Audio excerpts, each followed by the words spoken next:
అందరికీ నమస్కారం. బ్రహ్మర్షి పితామహ పత్రిజీ గారికి, వంశీ మాస్టర్ గారికి పాద నమస్కారాలు. హైమ మేడంకి, ఇక్కడ ఉన్న మాస్టర్స్ అందరికీ ఆత్మ ప్రణామాలు. మిలారప్ప గారికి, మార్ప గారికి ఆత్మ ప్రణామాలు తెలియజేసుకుంటూ, మనము మిలారప్ప చరిత్రలోని మరి ఏకాంతవాసం అనే టాపిక్ గత 7 వారాలుగా చెప్పుకుంటున్నాము. ఆయన అనుభవాలు మిలారప్ప గారు గుహలోకి వెళ్ళడము, ఒంటరిగా ధ్యానం చేయడము, తిండి, నిద్ర లేకుండా ఎన్నో రాత్రులు గడపడము, ఇలా తన ఏకాంతవాసం అనే టాపిక్‌లో మనం చాలా విషయాలు మనము చర్చించుకున్నాం మాస్టర్స్. ఈరోజుతో అది అయిపోతుంది. మళ్ళీ నెక్స్ట్ కర్మ సిద్ధాంతము ప్రాముఖ్యత గురించి గూడా మనం ఈరోజు చెప్పుకోబోతున్నాము. మరి గత వారం మనం ఏం తెలుసుకున్నాము అంటే ఆహ్, మనిషి యొక్క రూపాన్ని చూసి ఎప్పుడూ కూడా మనము జడ్జ్ చేయొద్దు. ఎవరిలో ఎంత జ్ఞానం ఉందో మనకు తెలీదు. కాబట్టి రూపాన్ని చూసి మనం ఎప్పుడు కూడా జడ్జ్ చెయ్యొద్దు. కాబట్టి అది ఒక పాయింట్. నెక్స్ట్ ఏంది? భూమిపై అనేక రకాల మంది గురువులుంటారు. ఆ గురువులు ఒక్కొక్కరు ఒక్కొక్క ప్రణాళికతో ఈ భూమి మీద ప్రజలందరినీ ఆత్మజ్ఞానం వైపు, ఆహ్, భక్తి వైపు ఇలా మార్చడానికి వాళ్ళ ప్రణాళిక ప్రకారము ఎంతోమంది గురువులు వాళ్ళు రకరకాలుగా భూమి మీద ఉంటారు. కాబట్టి మనము ఒక్కొక్క వాళ్ళ భాషలని బట్టి ఈ గురువు అలా, ఆ గురువిలా అని ఇలా మనం ఎప్పుడు కూడా అంచనా వేయొద్దు. మనకు ఎక్కడ జ్ఞానం నచ్చితే ఆ గురువు దగ్గర జ్ఞానాన్ని అందుకోవాలి. ఒకవేళ మనకు నచ్చలేదా అక్కడి నుంచి మనం దూరంగా వెళ్ళిపోవాలి. కానీ వాళ్ళనెప్పుడూ కూడా ఎత్తి చూపించకూడదు. నెక్స్ట్ ఇంకో పాయింట్ ఏంటి అంటే, ప్రాపంచిక కోరికలను, అవసరాలను మనం ఎప్పుడైతే ఆహ్, వదిలిపెడతామో, అప్పుడు ఆధ్యాత్మికం వైపు మనము ముందుకెళ్తాం. కానీ మనమున్న స్థితిలో అంటే ఇప్పుడున్న భౌతిక ప్రపంచంలో మొత్తం వాటిని వదిలిపెట్టలేం. కాబట్టి మనము బ్యాలెన్స్‌గా జీవించగలగాలి. భౌతిక ప్రపంచంలో అన్ని బాధ్యతలు నిర్వర్తిస్తూ, ఆధ్యాత్మికంగా మనము జ్ఞానాన్ని నేర్చుకుంటూ, సాధన చేస్తూ బ్యాలెన్స్‌గా మనము జీవించగలగాలి. ఇలా మనము ఈ విషయాలన్నీ గత వారం మనం చర్చించుకున్నాం. మరి ఈ వారం మిలారెప్ప గారికి వారి చెల్లెలు పేటాకి వాళ్ళ పిన్నితో ఎలాంటి సంభాషణలు జరిగాయి? వాళ్ళకి మిలారెప్ప గారు ఎటువంటి జ్ఞానాన్ని అందించారో మనం ఈ వారం తెలుసుకుందాము.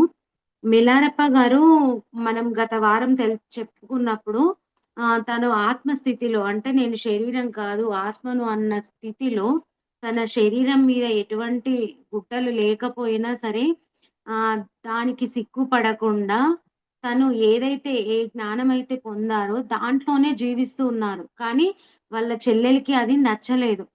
తను తనకి ఆహారాన్ని, బట్టలను సమకూర్చినా కూడా మిలారప్ప గారు తన చెల్లెలి తృప్తి కోసం తను ధరించి అలా ఉన్నారు తప్ప తన చెల్లెలు ఆధ్యాత్మికంగా తనకి ఎటువంటి జ్ఞానం లేదని ఆహ్, శరీరం అంటే ఆధ్యాత్మిక ప్రపంచంలో జీవించే వాళ్ళకి ఈ జ్ఞానాన్ని ఆత్మజ్ఞానంలో ఉన్న వాళ్ళకి నేను శరీరం కాదు ఆత్మను అని తెలుసుకుంటారు.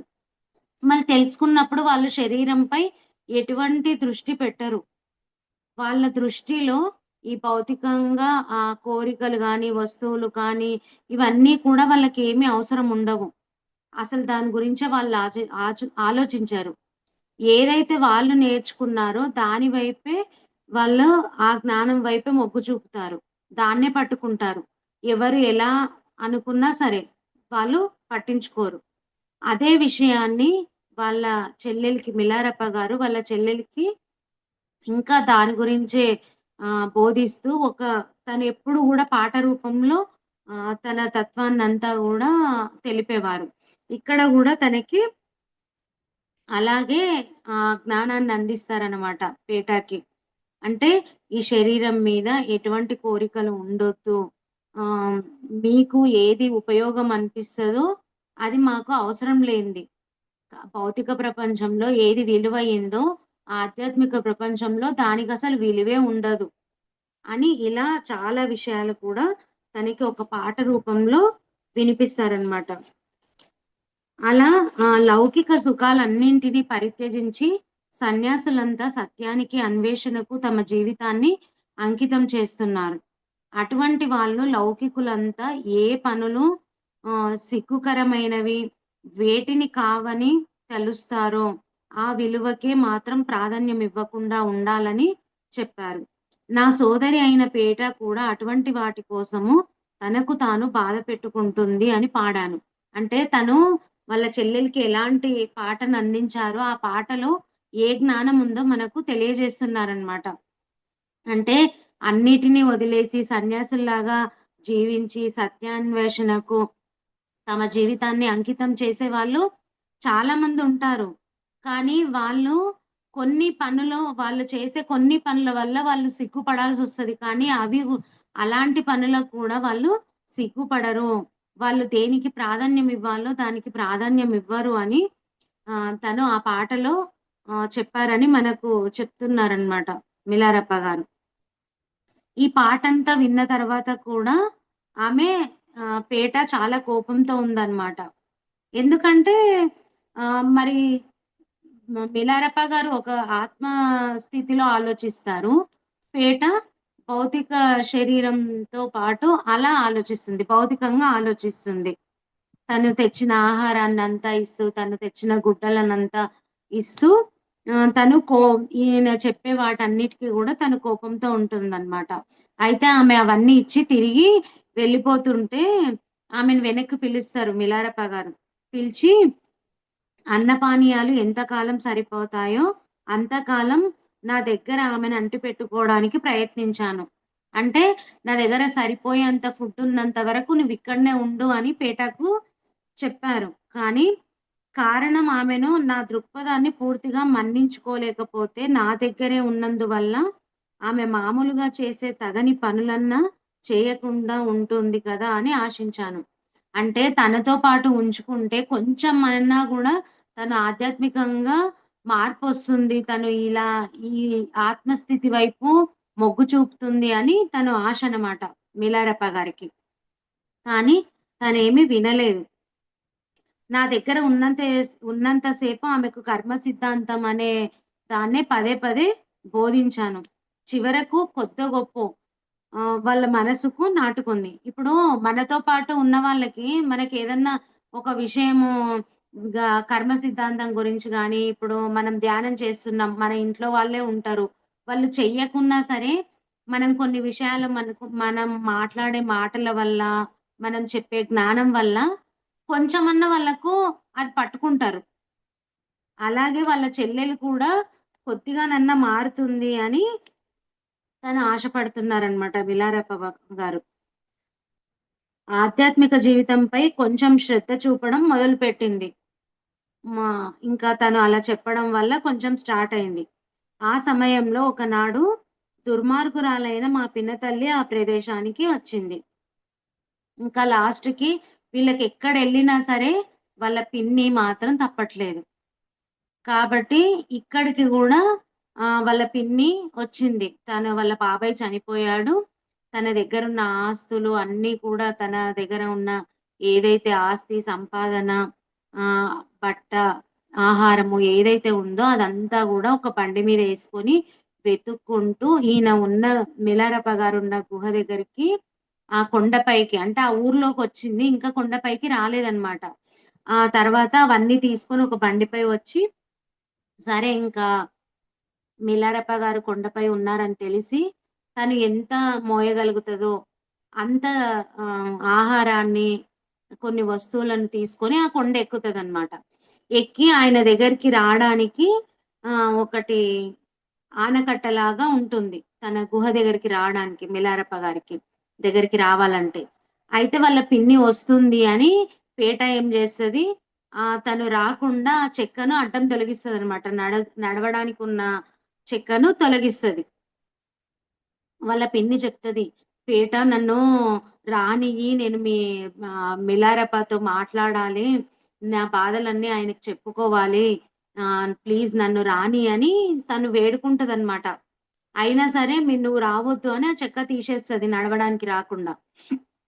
తీసేసినప్పుడు వాళ్ళ పిన్ని చెప్తది, "సరే నన్ను రానీయకున్నా సరే, కనీసం మీ అన్నతో చెప్పు పిన్ని వచ్చింది ఇలా తనకు కావాల్సిన ఆహారాన్ని, పానీయాలను తీసుకొని నిన్ను కలవడానికి, నీతో మాట్లాడడానికి పిన్నొచ్చిందని చెప్పు మీ అన్నయ్యకు" అని అంటే, అప్పుడు మిలారెప్పకు పేట చెప్పిన తర్వాత ఆహ్, అప్పుడు మిలారెప్ప గారంటారు, "తను ఎంతో పరివర్తనతో ఉంది. సరే తనని రానియ్యి. తను ఇప్పుడు మార్పు చెందుతుంది. నేను ఏదైతే జ్ఞానాన్ని అందిస్తానో అది పట్టుకునే స్థితిలో ఉంది.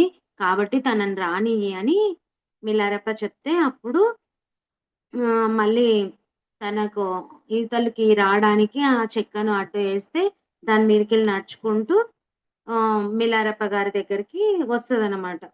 తను చేసినవన్నీ కూడా తప్పయింది. నేనింతవరకు మీకెంతో ఇబ్బంది పెట్టాను అని క్షమించమని అడిగి తన దగ్గర ఉంటుంది. అప్పుడు మిలారెప్ప గారు చెప్తారు, "నేను నాకున్న ప్రాపంచిక వస్తువులతో పాటు బంధువులను కూడా పరిత్యజించాను. అందులో ఫస్ట్ ఉన్నది నిన్ను, చిన్నాన్ననే. మొదట మిమ్మల్నే నేను వదులుకున్నాను. పసిబిడ్డలుగా మేమున్నప్పుడు మమ్మల్ని హింసించినది చాలక, నేను సన్యాసి అయి భిక్ష కోసం వచ్చినప్పుడు ఒకసారి భిక్ష కోసం ఊర్లోకెళ్తాడు గదా! వెళ్ళినప్పుడు కుక్కలను ఆహ్, ఆయన మిలారెప్ప గారి మీదకి పంపిస్తుంది. ఆ కుక్కలను కూడా తప్పించుకొని బయట పడతారు మిలారెప్ప గారు. "నువ్వు ఇలాంటి పనులన్నీ చేశావు." ఆహ్, ఎలా ప్రవర్తించాలో కూడా ఆ పాట కూడా పాడాడు అప్పుడు.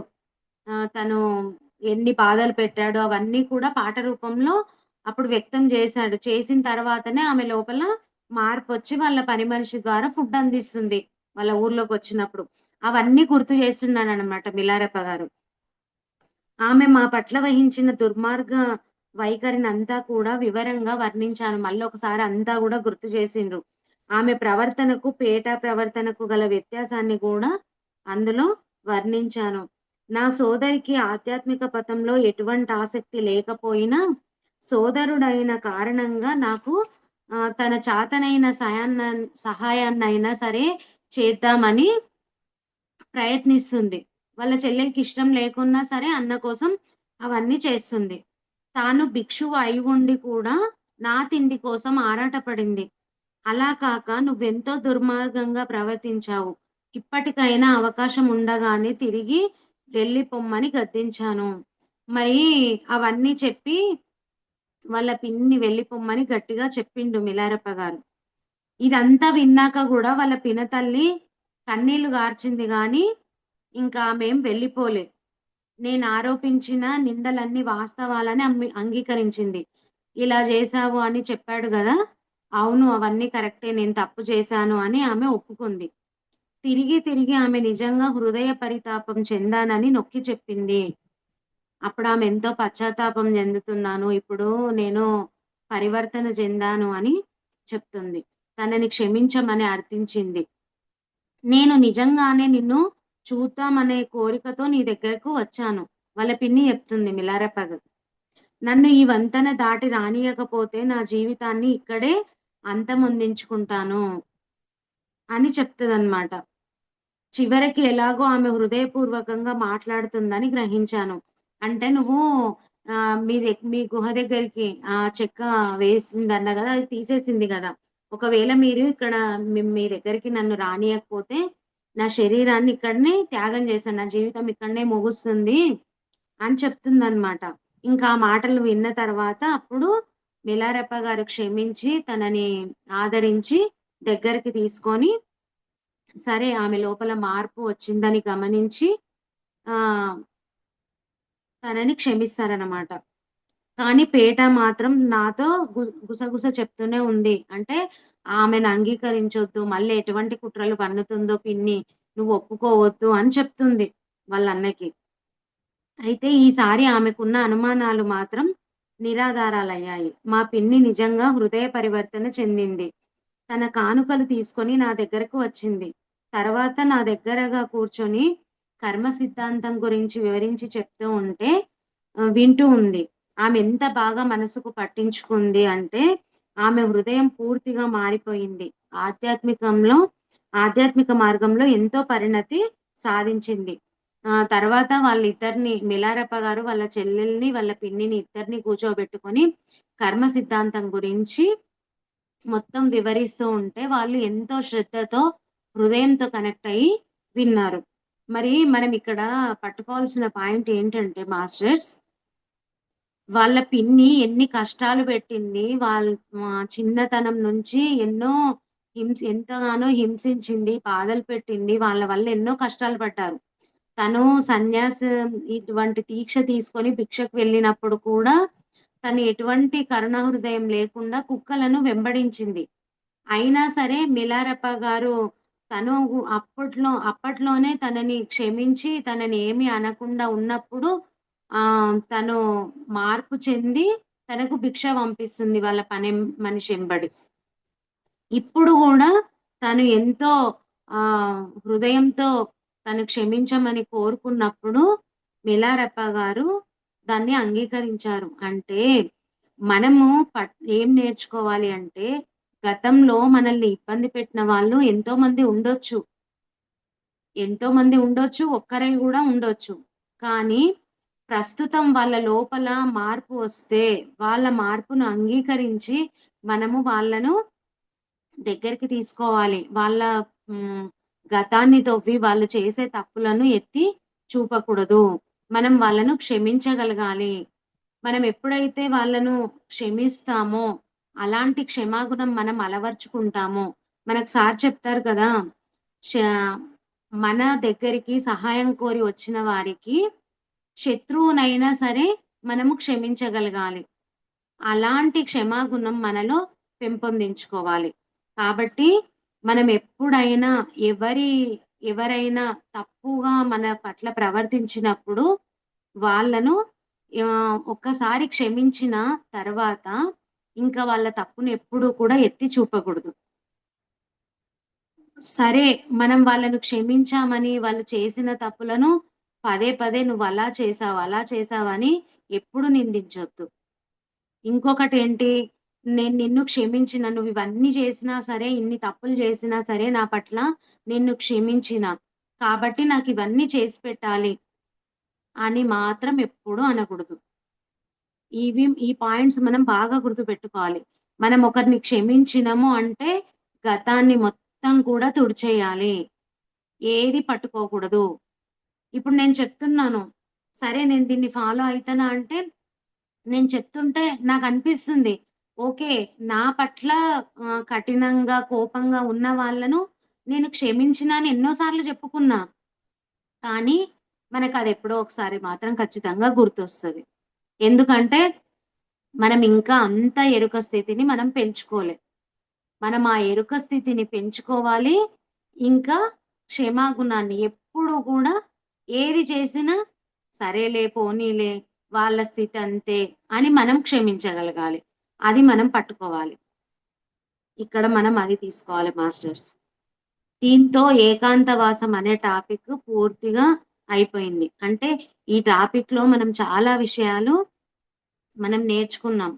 అంటే గురువు ఆజ్ఞ ప్రకారము తను ఒక్కడే గుహలలో ఉంటూ తన సాధన చేస్తూ ఆహారం గురించి, ప్రాపంచిక కోరికల గురించి అన్నీ పరిత్యజించి సాధన చేస్తూ జ్ఞానాన్ని పొందుతూ గురువు చెప్పిన దాన్నే పట్టుకుంటూ ఆహ్, ఎన్ ఎవరెస్ట్ శిఖరం వైపు వెళ్తూ అలా తన ప్రయాణాన్ని సాగిస్తూ తన అనుభవాలన్నిటిని కూడా మనం తెలుసుకున్నాం.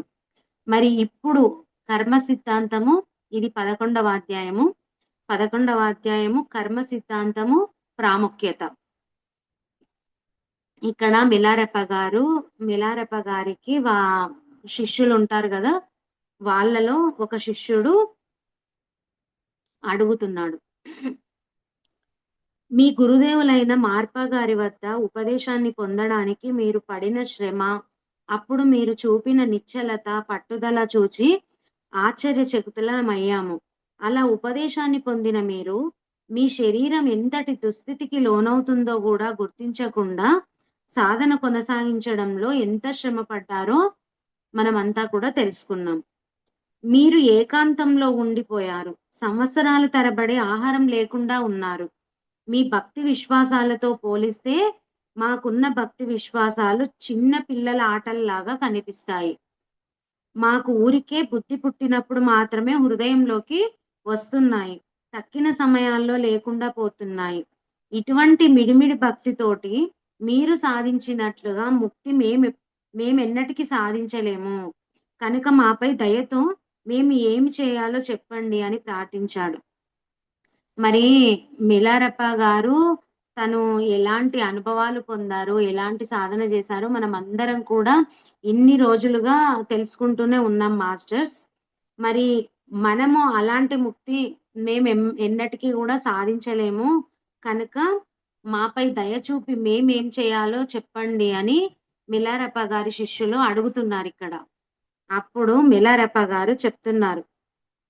ఈ లోకంలో గాని, ఇంతకంటే హీనమైన ఇతర లోకాల్లో గాని ఎంతటి బాధలు, దుఃఖాలున్నాయో మీరు బాగా ఆలోచిస్తే వాటితో నేను పడ్డ బాధలు ఏమంత కష్టం కావని మీకు తెలుస్తుంది. అంటే ఇక్కడ చూడండి, ఎంత ఇతరుల లోకాల్లో కూడా ఇంతకంటే హీనమైన బాధలున్నాయి. నేనంత బాధలేమి పడలేదు అని మనకు చెప్తున్నారు. కర్మ సిద్ధాంతాన్ని ఒక్కసారైనా పూర్తిగా విని, దానిని పూర్ణంగా విశ్వసించి, దాని గురించి తీవ్రంగా ఆలోచించిన వారికెవరికైనా ముక్తి ముక్తి పొందడానికి కావలసిన యత్నము వాళ్ళ హృదయంలో ప్రారంభమవుతుంది. ఎవరైతే ఆ మాటలు మాత్రమే విని, వాటి భావాలను హృదయానికి పట్టించుకోకుండా ఉంటారో, అటువంటి వారు మాత్రమే ఈ ప్రాపంచికమైన వ్యామోహంలో నుండి తన్ను తాను విడివడలేడు.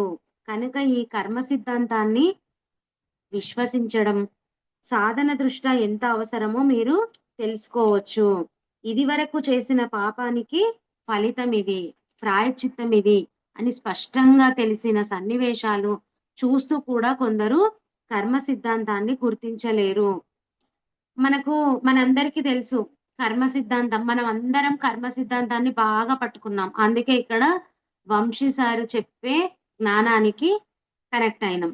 ఎందుకంటే కర్మ సిద్ధాంతాన్ని నమ్మని వాళ్ళు ఇక్కడ రాలేరు.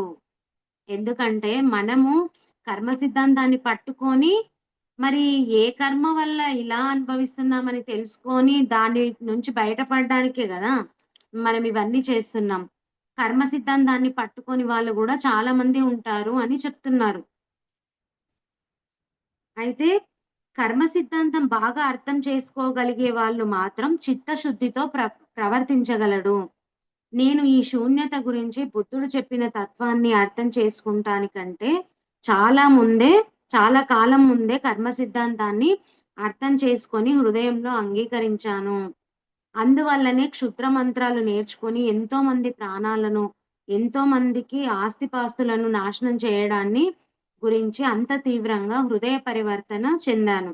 నేను చేసిన కర్మననుసరించి నేను చచ్చిపోయాక తప్పనిసరిగా అతి భయంకరమైన నరకానికి పోతానని తెలుసుకున్నాను. అందుకు ఎటువంటి కష్టాలు వచ్చినా విడివడకుండా నా గురువునంత తీవ్రంగా అంటిపెట్టుకున్నాను.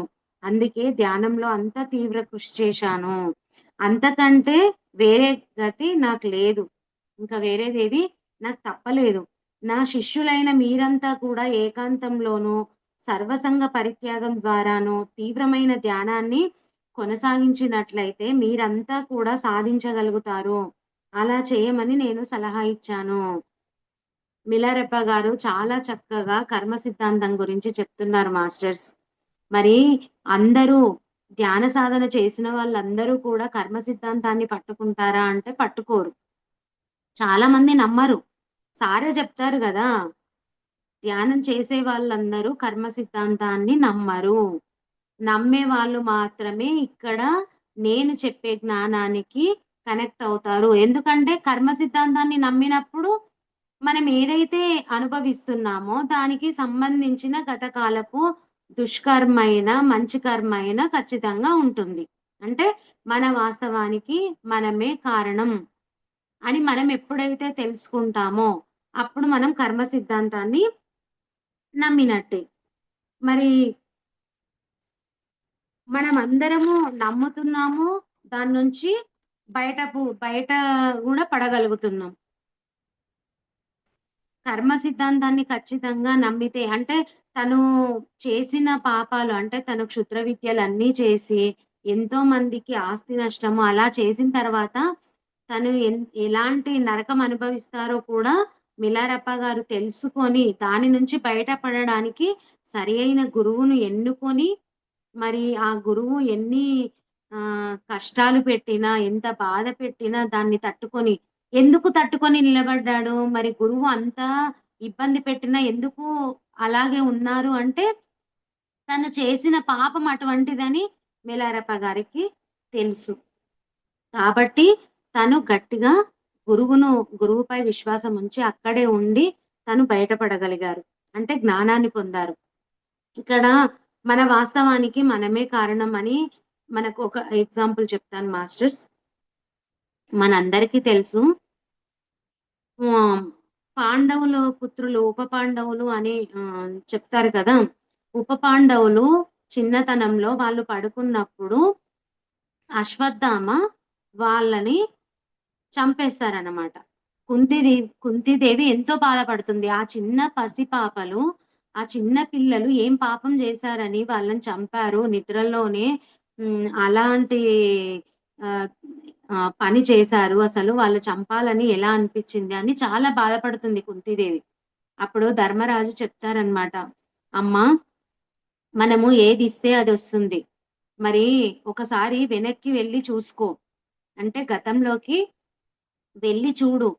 మనము లక్క ఇంట్లో ఉన్నప్పుడు, ఆ ఇంట్లో నుంచి బయటికి వెళ్ళే సమయంలో ఒక 5 మంది కొడుకులు, ఒక అనాథ స్త్రీ వాళ్ళ 5 మంది కొడుకులు ఆహ్, వసారాల్లో పండుకొని ఉంటే, వాళ్ళను లేపాలని చెప్తే కూడా అప్పుడు కుంతీదేవి ఏమంటుంది, ఓకే. ఇదంతా అంటుకున్నప్పుడు ఆ 5గురు పిల్లలు ఆమెను చూసి మనమే చనిపోయామనుకోని మనల్ని వెతకరు. వదిలేయి వాళ్ళని లేపకు ఉండని అని చెప్పేస్తుంది. మరి అది ఆ కర్మ ఇప్పుడు ఈ ఉప పాండవులు చనిపోవడానికి కారణమైంది. అంటే మనం అది ఎవ్వరైనా సరే భగవంతునికే తప్పలేదు. భూమి మీదకొచ్చిన తర్వాత ఆ భగవంతుడికే కర్మ సిద్ధాంతం తప్పలేదు. అంటే కర్మ ఖచ్చితంగా అనుభవించి తీరాల్సిందే. అది పాపమైనా సరే, పుణ్యమైనా సరే.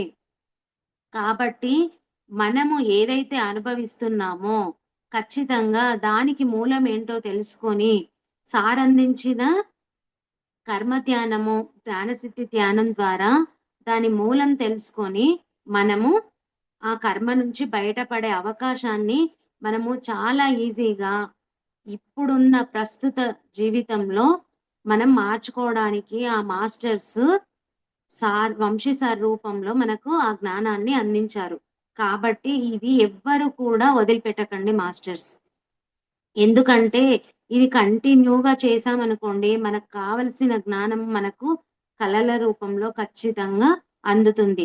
అది అంతర్గుణాలైనా సరే, రాబోయే కర్మ అయినా సరే, గతకాలపు దుష్కర్మ అయినా సరే, మనము గతంలో బాధపడినటువంటి బాధాకరమైన సన్నివేశాలు బ్లాక్స్‌గా మారినా సరే, అవన్నిటిని కూడా మనము క్లియర్ చేసుకోవచ్చు. కాబట్టి కర్మ సిద్ధాంతాన్ని మనం ఎప్పుడైతే నమ్ముతామో, దాన్ని బయటపడే అవకాశం మనకుంది గాబట్టి, అవన్నీ కూడా మనము ఫాలో అవ్వాలి మాస్టర్స్. తర్వాత ఆహ్, అప్పుడు అక్కడున్న శిష్యులలో ఒకరు మిలారప్ప గారు ఇలా సలహా ఇచ్చారు. ధ్యానాన్ని అంటే చాలా సాధన చేసి మీరు కూడా సాధించగలుగుతారని. తర్వాత శిష్యులలో ఒకరు వారిని స్తుతించడం మొదలుపెట్టారు. మరి మిలారప్ప గారు పాటల రూపంలో తన జ్ఞానాన్ని వ్యక్తం చేశారు. వాళ్ళ శిష్యులలో కూడా ఒకరు పాటను పాడుతున్నారనమాట. ఆ శిష్యుడాయనను రింపోంబే అని స్తుతించారు. అంటే ఆ మాటకు అర్థం ఏంటంటే, ఆధ్యాత్మిక విద్యను పొందిన వారిని కీర్తిస్తూ వాడే ఉత్తమోత్తమమైన విశేషణం. రింపోంబే అనేది వాళ్ళ భాషలో ఆధ్యాత్మికంగా ఆహ్, కీర్తిస్తూ పాడే పదమంట. మీరు జన్మించక ముందే పరిపూర్ణ బుద్ధత్వంను పొందిన వారై ఉండాలి. అందువల్లనే మీరు ఆధ్యాత్మిక జీవితానికి అంతగా అంటిపెట్టుకొని ఉండగలిగారు. మిలారెప్ప గారికి వాళ్ళు చెప్తున్నారు. మనం అనుకుంటాం గదా! మామూలుగా ఇప్పుడు చిన్న పిల్లలు పాటలు గొప్పగా పాటలు పాడినా, లేకపోతే డాన్స్ చేసినా, గత జన్మలో వాళ్ళకి ఆ జ్ఞానం ఉంది. అందుకే ఇప్పుడు ఇంత ఫాస్ట్‌గా, ఇంత త్వరగా చిన్నప్పుడే వీళ్ళకి జ్ఞానం పట్టుకున్నారు. వాళ్ళు దాంట్లో ఎదుగుతున్నారు అని అనుకుంటాం కదా! మిలారెప్ప గారిని గూడా మీరు ఇలా ఇంత గొప్పగా గురువుగా అయ్యారంటే మీరు గత జన్మలోనే మీరు ఏదో సాధించుంటారు అని వాళ్ళు చెప్తున్నారు వాళ్ళ శిష్యులు. దానికోసం నిత్యావసర వస్తువులు కూడా త్యాగం చేయడానికి సంసిద్ధులు కాగలిగారు. మీ గురువు సన్నిధిలో అంత కాఠిన్యమును అనుభవించి కూడా వారి పట్ల అంతులేని వినమ్రమైన సర్వకాల సర్వావస్థలోనూ ఆయనకు విధేయులై ఎలా ప్రవర్తించగలిగారో మాలాంటి సామాన్యులకు ఎన్నటికీ అర్థం కాదు. మరి మార్పా గారు ఎన్ని కష్టాలు పెట్టారో మిలారెప్ప గారికి. అదంతా కూడా మనం చూసాం కదా! మరవన్నీ తట్టుకొని నిలబడ్డారు అంటే, అది గురువు పట్ల ఎంత విశ్వాసం ఉంటే మీరలా ఉంటారు అని చెప్తున్నారు. పరమ సత్యం కోసమైనా సరే అంతటి కష్టాలను అనుభవించడం అనేది మా ఊహకందని విషయం. అదెవరు చేయగలరు. స్త్రీలు కూడా ఉన్నారు. ఒకవేళ మనసుకలా చేయాలనిపించినా మా శరీరాలందుకు ఆమోదించవు. క్రితం జన్మలోనే మీరు బుద్ధత్వమును పొందైనా ఉండాలి. లేకపోతే పరిణితి పొందిన బుద్ధసత్వులైనా అయి ఉండాలి. అంటే ఇలా ఇంత గొప్పగా అయ్యారంటే గతంలో మీరు ఏదో సాధించే ఉంటారు అని అంటున్నారు. ఈనాడు మాకు మీ సాంగత్యం లభించిందంటే మా సంబంధం ఎంతటిదని చెప్పాలి. మేము తీవ్రంగా కృషి చేయలేకపోయినా సమర్థులైన మీలాంటి వారి ఆశ్రయం లభించినంత మాత్రాన్నే మాకు ముక్తి తప్పక వచ్చి తీరుతుందని చెప్పవచ్చు. కనుక గత జన్మలో మీరెవరో మా మీద దయతో చెప్పవలసింది అని ప్రార్థించాడు ఆ శిష్యుడు. వెనుకటి జన్మలో నేనెవరో నాకు స్పష్టంగా తెలియదు అని మీలారప్ప గారు చెప్తారు. మిలారెప్ప గారు తర్వాత చెప్తారింకా. ఇక్కడ చూడండి మాస్టర్స్ మరి ఒక గొప్ప గురువు గావాలి అంటే, వాళ్ళు గత జన్మలో ఎంతో సాధన చేస్తే ఎంతో ఎంతో ఏదాన్నో పరిత్యజించి, వాళ్ళు అలా బుద్ధులై ఉంటేనే, ఎంతో సాధన చేస్తేనే మీరిలా ఉంటారు. కాబట్టి మీ గత జన్మను గురించి చెప్పండి అని వాళ్ళ శిష్యులు కోరుతున్నారు. మనం మామూలుగా అనుకుంటాం గదా! ఇప్పుడు ఇక్కడ ఉన్నాము అంటే, ఇలాంటి సాధనను పట్టుకున్నాము, ధ్యానాన్ని పట్టుకున్నాము, సాధన చేస్తున్నాము అంటే, మనం కూడా గత జన్మల్లో ఎంతో సాధన చేసే ఇక్కడొచ్చాము. లేకపోతే దీన్ని పట్టుకోలేము. ఎందుకంటే, మనతో పాటు మన ఇంట్లో కనీసం 5 మంది ఉన్నారనుకోండి ఇంట్లో. మనం ఒక్కరమే ఎందుకింత సాధన చేస్తున్నాం? వాళ్ళకి తెలవదా ధ్యానం గురించి? వాళ్ళకు ధ్యానం గురించి తెలుసు. ధ్యానం గురించి గొప్పతనము తెలుసు. అన్నీ తెలుసు. దాని నుంచి ఏం పొందుతారో తెలుసు. అయినా గూడా వాళ్ళు దాన్ని పట్టుకోలేరు అంటే, వాళ్ళకింకా ఆ స్థితి వాళ్ళకు రాలేదు. మనకు వంశీ సార్ చెప్తారు గదా! ఒక ఇంట్లో ఒక వ్యక్తి ఇప్పుడు మనమే ఉన్నాము. మనం ఒక శేషవాత్మ అయితే, మన చుట్టూ ఒక బాల్యాత్మ ఉంటది. ఒక వృద్ధాత్మ ఉంటుంది. ఒక యవ్వనాత్మ ఉంటుంది. అలా అందరిని మనం తెచ్చుకుంటాం మనమొచ్చేటప్పుడే. ఎందుకు అంటే, వాళ్ళ నుంచి కూడా మనము ఏదో నేర్చుకునేదుంటుంది. అవన్నీ మన చుట్టూ వాళ్ళుంటేనే, మనం అవి నేర్చుకుంటూ, మనం సాధన చేస్తూ, ఇంకా ఆధ్యాత్మికంగా ముందుకు వెళ్తాం. అలా మనము వాళ్ళని తెచ్చుకుంటాం. అంటే, మనము ఎంతో సాధన చేశాం కాబట్టే, ఇప్పుడు ఇక్కడ ఈ స్థితిలో మనమున్నాం. మరి మిలారెప్ప గారి లాంటి గురువు మాకు వచ్చారు అంటే మేము కూడా ఎంతో కొంత పుణ్యం జేసుకొని ఉంటాము అని చెప్తున్నారు. అంటే అక్కడ ఆ శిష్యులు ఏదైతే చెప్పుకుంటున్నారో, మరి ఇప్పుడు మిలారెప్ప గురించి మనం మాట్లాడుకుంటున్నాము, మనము వింటున్నాము. అంటే మిలారెప్ప గారు, మార్పా గారి గురించి వీళ్ళ గురించి వింటూ, వీళ్ళ సాధన గురించి, వీళ్ళ అనుభవాలను అన్నీ తెలుసుకుంటున్నాము అంటే, మనం కూడా ఆ జ్ఞానాన్ని పొందుతున్నాము అంటే, మనం గూడా ఎంతో కొంత పుణ్యం జేసుకొనే ఉంటాం. అందుకే ఇప్పుడు ఈ బుక్కు చదివే అవకాశం నాకొచ్చింది. నా ద్వారా మీ అందరికీ మిలారప్ప గారు ఆ జ్ఞానాన్ని అందిస్తున్నారు. మిలారప్ప గారికి వేల వేల పాద నమస్కారాలు తెలియజేసుకుంటున్నాను మాస్టర్స్. ఎందుకంటే మరి ఈ చరిత్ర చదువుతుంటే ఒక గురువుకు, శిష్యుడికి ఎలాంటి అనుబంధం ఏర్పడుతదో అసలు చాలా నేనైతే చాలా మార్చుకున్నాను. అంటే గురువుల పట్ల ఎలా ఉండాలి? మనం ప్రతి చిన్నదానికి మనకు ఇప్పుడు అంటే మిలారప్ప గారు తన గురువు ఎన్ని బాధలు పెట్టినా, ఎంత కష్టమైన సాధన చేయించినా, ఎన్ని బరువులు మోయించినా తను నిలబడగలిగారు ఆ గురువు దగ్గర. ఎందుకు అంటే తను చేసిన పనులు అటువంటివి. అవన్నీ నేను ఆ కర్మలు క్లియర్ చేసుకోవాలి అంటే ఇలాంటి గురువే నాకు అవసరము. నేను ఇవన్నీ చేస్తేనే నాకు క్లియర్ అయిపోతాయి నా కర్మలన్నీ అని అనుకున్నారు. అలాంటి గురువు మనకిప్పుడు దొరికితే మనం ఒక్క క్షణం కూడా ఉండం. ఒక్కసారి అందరి ముందు మనకు సారు ఏదైనా కోపంగా అన్నా, గట్టిగా మనల్ని తిట్టినట్టు అనిపించినా, మనం ఎంత బాధపడతామో ఎవరిది వాళ్ళకి తెలుసు అది. ఎంతో ఫీల్ అయిపోతాం. ఈ చిన్న జూమ్‌లోనే ఒక మిస్టేక్ చేసి, ఒక రికార్డింగో ఏదో ఒకటి సార్ మీటింగ్‌లోకొచ్చారు. ఒక చిన్నది ఏదన్నా మనం పొరపాటు చేశామనుకో, అందరి ముందు గ్రూప్‌లో ఏదన్నా అన్నారనుకుంటే, మనం ఎంత చిన్నబోతాం అప్పుడు. అది తెలుసు మనం తప్పు చేశాము. సార్ అందుకే అన్నారని తెలుసు. కానీ మనం ఎంత చిన్నగా అయిపోతాం. మన మనస్సు సార్ ఇలా అన్నారు అని ఒకటి ఉంటది మనకి. కానీ మరి మిలారప్ప గారు ఎన్ ఆ గురువు ఎలాంటి శిక్షణలు ఇచ్చినా కూడా తట్టుకొని నిలబడగలిగారు. అది అప్పటి కాలం మన పరిస్థితి. ఇప్పుడు ప్రస్తుతంలో ఇలాంటివి చెయ్యొద్దు అని ఆ గురువు మిలారప్ప గారికి ఎప్పుడో చెప్పారు. నాలాగా మీరు శిక్షణ ఇవ్వొద్దు అని కూడా మనం దీంట్లో చెప్పుకున్నాం. కాబట్టి మిలారప్ప గారు ఇప్పుడు ఇంకా ఏం చెప్తున్నారో తన గత జన్మ గురించి మళ్ళీ తెలుసుకుందాం. ఆ! మిలారప్ప గారు చెప్తున్నారు. "నేను గత జన్మల్లో హీనాతిహీనమైన ప్రాణిగా ఉన్నప్పటికీ, నా యందు ఇంత తీవ్రమైన గౌరవము, విశ్వాసము ఉండడము మీకు శ్రేయస్కరము. నా యందు మీకు గల భక్తి, గౌరవాలుండడం వల్ల సద్గురువులైన మహాత్ముడినిగా తిరిగి అవతరించాలని మాకనిపిస్తుంది.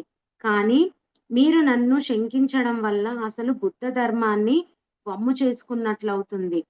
ఎందుకని అంటే, మీ భక్తి నిజంగా హృదయగతం కాకుండా పోతుంది. కనుక ఈనాడు నేనింత ఉన్నతమైన స్థితిలో ఉన్నానంటే, బుద్ధ ధర్మం యొక్క మహిమ అది.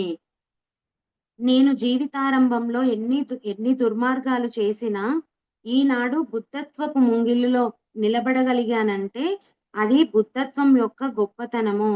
నేను కర్మ సిద్ధాంతాన్ని పూర్తిగా విశ్వసించాను. కనుకనే ఎవరు చేసిన కర్మలు వారిని కట్టికుడుపుతాయని దృఢంగా నమ్మాను. కనుకనే సత్యమైన జ్ఞానాన్ని అంత తీవ్రంగా అనుష్ఠించగలిగాను. ఏ పరిస్థితుల్లో కూడా నేను వెనకాడలేదు. దాన్నాచరించడానికి లోకంలో ఉన్న సుఖాలన్నింటినీ కూడా నేను పరిత్యజించాను అని మిలారప్ప గారు చెప్తున్నారు. అంటే తన గత జన్మ అనేది ఇక్కడ చెప్పలేదు కానీ, తను గతంలో ఎంత హీనాతిహీనంగా జీవించినా గూడా ఇప్పుడు ఇలా ఉండడానికి బుద్ధత్వం కారణం. బుద్ధుడు చెప్పిన బోధనలు కారణము. అవన్నీ పట్టుకున్నాను. కర్మ సిద్ధాంతాన్ని పట్టుకున్నాను. అందుకే నేను ఇప్పుడు ఇక్కడ ఉన్నాను. నాకు అవసరమైన దీక్షలను ఇచ్చి సరైన మార్గంలో ధ్యానం చేసుకోవడానికి కావలసిన శక్తిని కూడా నాకాయన ధారపోసారు. అంటే గురువు ధారపోసారు. ఆ సత్యాలు ఎంతటి గొప్పవంటే వాటిని హృదయస్ఫూర్తిగా ధ్యానిస్తే ఎటువంటి వారికైనా సరే ఒక్క జీవితంలోనే తప్పక ముక్తి వచ్చి తీరుతుంది. అలాగే జీవితమంతా పాపాలతో గడిపితే అవి తప్పక అనుభవించాల్సిందే. ఈ కర్మ సిద్ధాంతం యందు విశ్వాసం లేకపోతే మీకు సాధనకు కావలసిన యత్నము, విశ్వాసము ఉండవు. మనం ఎప్పుడైతే కర్మ సిద్ధాంతం గట్టిగా పట్టుకుంటామో, అప్పుడే మనము ముందుకు వెళ్తాము, విశ్వసిస్తాము అని చెప్తున్నారు. కర్మ సిద్ధాంతాన్ని నమ్మకపోతే మాత్రం మనము ముందుకెళ్ళలేము అని చెప్తున్నారు. బుద్ధత్వాన్ని తప్పక పొందాలనే కోరికను కూడా తీవ్రతరం చేస్తుంది. అప్పుడు గురువుపై మీకు గల భక్తి విశ్వాసాలు, మీరు సాధనలో చూపించే ఉత్సాహము, మీరు చేసే ధ్యాన సాధన, మీకు కలుగుతున్న ఆధ్యాత్మిక అనుభవాలయందు మీకు కలిగే తృప్తి అన్నీ కూడా నాకు సమానం కాగలవు. ఇలాగే సాటి వారంతా ఇతడు గత జన్మలోనే బోధిసత్వుడు అయి ఉంటాడనుకుంటారు. లేకపోతే ఇంతటి స్థితి ఎలా కలుగుతుంది అనుకుంటారే కానీ, ఇక్కడ చూడండి మాస్టర్స్, మనం ఈ పాయింట్ గట్టిగా పట్టుకోవాలి. అందరూ ఒక గొప్ప స్థితికి ఎదిగిన తర్వాత గతంలో ఇతను బోధిసత్వుడు, ఇతడు బుద్ధుడు, ఇతను ఎంతో గొప్ప యోగులు, అందుకే ఇప్పుడు ఇలా ఉన్నారు అని అనుకుంటారు తప్ప, గురువులు ఇచ్చిన ఉపదేశ మార్గం యొక్క గొప్పతనమని, దానివల్ల ఒక జీవిత కాలంలోనే మనిషి ఈ దశకు వచ్చాడనే సంగతిని వారు అర్థం చేసుకోలేరు, నమ్మలేరు. కనుక మీరు కర్మ సిద్ధాంతాన్ని గురించి బాగా యోచించండి, ధ్యానించండి. ఇదే నేనిచ్చే సలహా. ఇతర మహాత్ముల జీవితాల గురించి ధ్యాసలో వారు పడిన శ్రమ గురించి ఆలోచించండి. మరణం అనివార్యమనే సంగతిని దృఢపరచుకోండి. ఆ మరణం ఎప్పుడు వచ్చి పడుతుందో కూడా ఎవరికీ తెలియదు. తెలియదనే సంగతి కూడా మనము గుర్తుంచుకోవాలి. సరియైన శాస్త్రాలను అధ్యయనం చేయాలి. నాకిప్పుడొచ్చిన ఆధ్యాత్మిక జ్ఞానమంతా కూడా ఆహారాన్ని, వస్త్రాన్ని, కీర్తిని పరిత్యజించడం వల్లనే వచ్చింది. సర్వసంగ పరిత్యాగం చేయడం వల్లనే వచ్చింది. సాధనలో నాకున్న పట్టుదల, ఉత్సాహము ఎంతటివంటే, నేనెంతటి కష్టాలనైనా సరే నేను స్వీకరించాను. అన్ని రకాల లేమిని అనుభవించాను. ఏకాంతమైన ఆ ప్రదేశాలలో ఉండి తీవ్రమైన ధ్యానం చేసుకున్నాను. ఇలా చేసి జ్ఞానాన్ని సంపాదించాను. అనుభూతిని కూడా అలానే పొందాను. మీరు కూడా అదే పద్ధతిని అనుసరించండి. నేను చేసిన పద్ధతిలోనే మీరు సాధన చేయండి అని మిలారప్ప గారు చెప్తున్నారు. మాస్టర్స్, మనమిక్కడ దీంట్లో పట్టుకోవాల్సింది ఏంటి అంటే, మనము ఒక గొప్ప స్థితికి వెళ్ళిన తర్వాత మన వెంట ఎంతమంది గురువులు, మాస్టర్స్ మన వెంట ఉండి మనము ఈ స్థాయికి రావడానికి ఎంతమంది గురువులున్నారో అది వాళ్ళకే తెలుస్తది. కానీ మనము ఒక గొప్ప స్థితికి ఎదిగిన తర్వాత మనమైనా సరే, ఇంకొకరైనా సరే ఒక గొప్ప స్థితిలో ఉన్నప్పుడు ఆయన ఎంత గొప్ప యోగి ఇలా చెప్తూ ఉంటాం గదా! ఆయన గతంలో బోధిసత్వుడు ఇలా. కానీ మిలారప్ప గారు ఏం చెప్తున్నారు అంటే, అసలు ఇలాంటి స్థాయికి మనం వచ్చామంటే గురువుల ఉ గురువులు ఇచ్చిన ఉపదేశం యొక్క గొప్పతనమని ఎవ్వరు గుర్తిస్తలేరు అని చెప్తున్నారు. ఎందుకంటే తన గురువు వల్లనే గదా! మిలారప్ప గారు ఈ స్థాయిలో ఉన్నారు.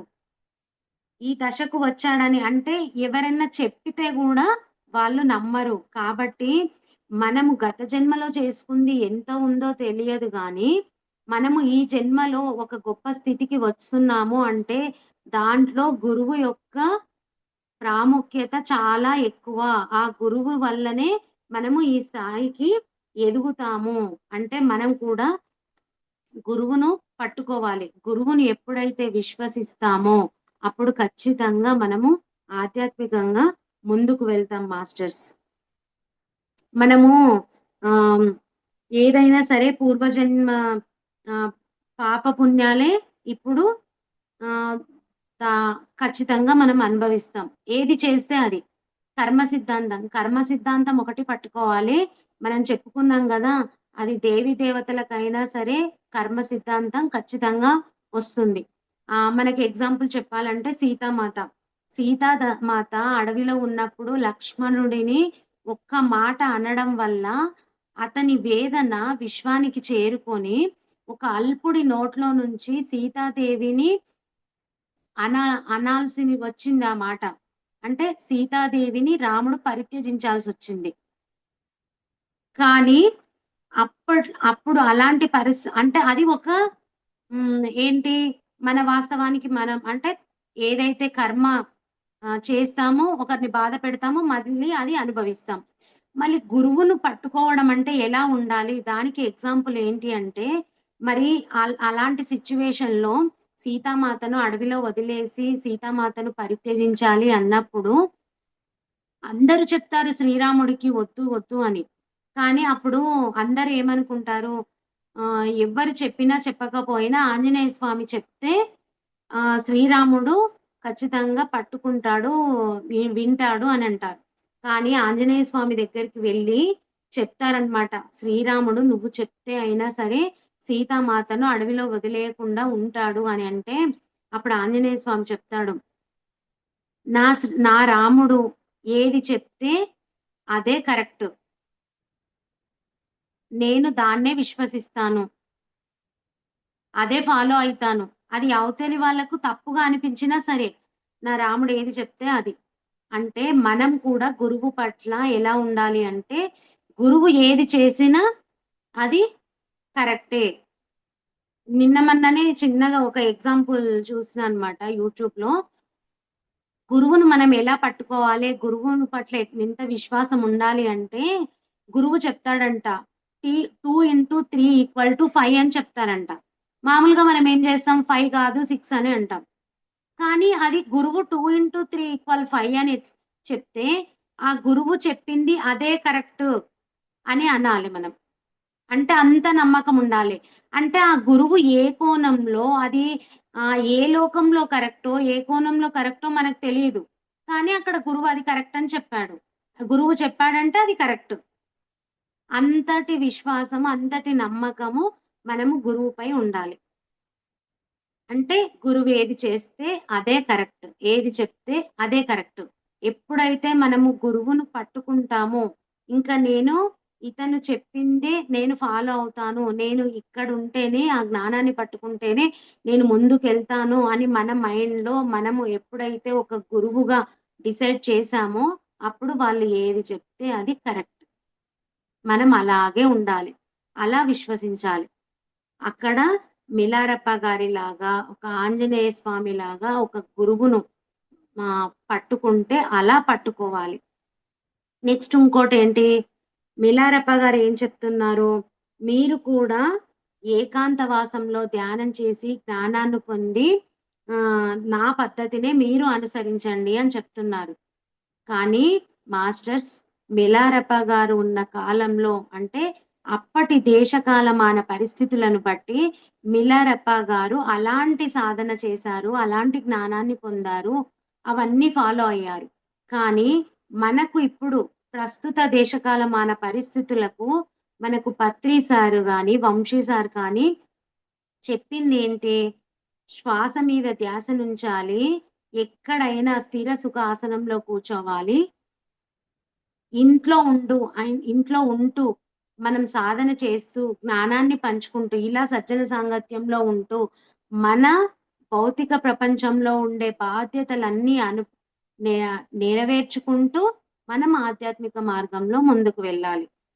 ఇది మనకు ఇప్పుడు ప్రస్తుత కాలంలో మనకు గురువులు అందించింది. మనం దీన్ని ఫాలో అవ్వాలి.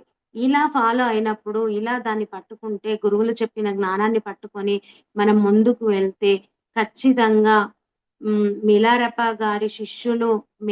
గారు, మార్పా గారు వారి శిష్యులను ఎలా తయారు చేసుకొని, వాళ్ళెలా జ్ఞానాన్ని పొందుతున్నారో, మనము పత్రి సారు, వంశీ సార్ చెప్పే జ్ఞానాన్ని పట్టుకొని మనం కూడా అలాగే ముందుకు వెళ్తాం మాస్టర్స్. ఇంత చక్కటి అవకాశాన్ని నాకిచ్చినందుకు ఆ మాస్టర్స్ అందరికీ కృతజ్ఞతలు చెప్తూ థ్యాంక్ యూ మాస్టర్స్. ఇంత ఓపికగా మీరు వింటున్నందుకు thank you. Thank you. Thank you.